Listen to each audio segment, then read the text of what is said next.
Si no puedes con el enemigo, únete a él. Así fue la lógica dentro de Días de Trueno, película de 1990 protagonizada por Tom Cruise, en donde la película se escribió alrededor de lo que habían podido filmar, alrededor de lo que los autos hacían realmente en cada una de las secuencias que filmaban, porque es así, no había pantalla azul, no había efectos especiales, todo se hacía de verdad. Mirá cómo lo cuenta Warren Russell, su director de fotografía. We now return to Mira Akien and Contre with our latest interview. Working with Tony Scott for over 10 years, we had developed a style of shooting, both in whether it was wide lenses or with Tony, I always basically use long lenses. We developed a lighting style that involved a lot of late afternoon light, early morning light, lots of backlight, lots of use of what we call smoke, although it was mostly chemicals, to soften the look of the film. All of these lighting and filming techniques we started on early on Top Gun, which was the first movie that he did in the United States. Hold on a minute, don't you think we ought to talk? What, about how I'm gonna run? Sure. About how you've managed to live as long as you have. Tom was a good, an adequate race car driver. He had started driving, oh God, with another actor several years before. And so he was familiar with racetracks and race cars. Unfortunately, the motion picture world has insurance companies that don't want to see their multi-million-dollar stars put in a position where they're going to get hurt. So when it came to the stunts, Tom was not in the car. There were other drivers doing that. We would shoot, we had vehicles that we would tow the cars with on the track that we could shoot close-ups of all of the actors in the cars so that they could intercut that with the sequences and obviously make it look like they were doing it.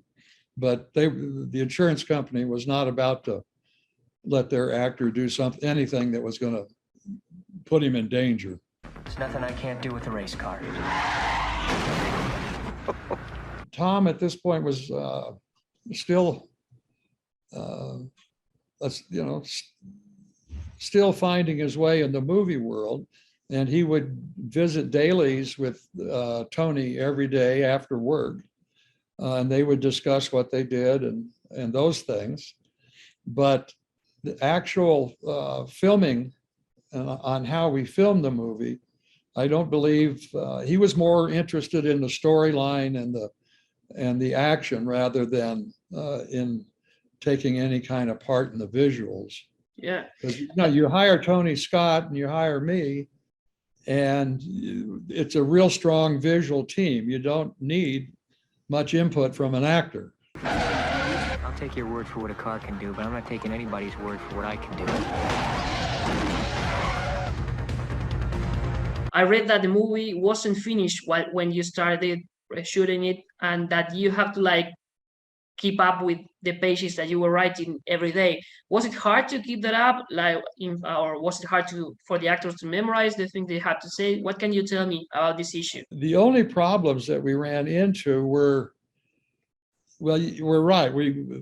We came to a point where we had filmed the action sequences with the cars, and we had a basic storyline that it was supposed to follow. But unfortunately, as soon as you wreck one car into another car and everything goes flying around, all of a sudden the script goes out of the window and you have a whole new plot. So the writer was continually having to alter the script to fit what we had shot with the cars, because nobody knew where they were going to go. So we ended a lot of it. He would do that, and then we would adjust things so it would work. But we still needed the dialogue that they would have when they're driving the cars. So what the writer did is he had one of the NASCAR stunt drivers sit beside him while we were filming. And he would say, okay, this is what's happening. What would you say if you were in the car? And then the the stunt car advisor would give him a line of dialogue or what he would say. And then the writer was on a headset with the actor in the car and he'd tell him, say this. And so the actor then would say whatever the line was. And we would just keep going around the track and keep adding lines, giving the lines to the actors for them then to say in the proper tonality and whatever. You get back in that car, you'll die.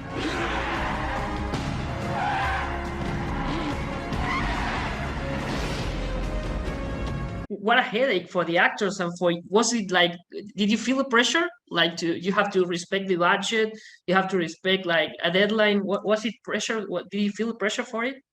Well, every movie's got pressure. You've always got a deadline. Yeah. I mean, fortunately on this one, they had a fairly decent budget. And we were able just to keep shooting until we got everything we needed. The movie went over 6 months long in the filming. And even after we had finished, we thought we had finished, we all went back to Hollywood and the editors were working like crazy. And there was a scene or two that they felt like they needed a little bit more to clarify it. So we all packed up and we all went back down south to the racetracks and shot the finishing little bits and pieces that they needed, flew it all back to Hollywood. The editors just cut enough out of the film that they needed. They put it in into the rough cut, and then they sent it to the negative cutters like 2 days later. So basically we were filming right up to the last minute. The specific ones that they really wanted, like the one at the Daytona race, where the Tom has the big crash and then he goes off to the, those we planned and we did those. Not, the actual stunt was done on an airport runway and it was done many times in many pieces. And so that one could be edited into what was going on the racetrack. So we were able to get the main ones that we specifically needed. We were able to cheat one way or another and film them. We had cameras in the cars, and at the Daytona race, we had over 22 motion picture film cameras and camera crews surrounding the racetrack and in the cars, and to get all of the different material that we needed.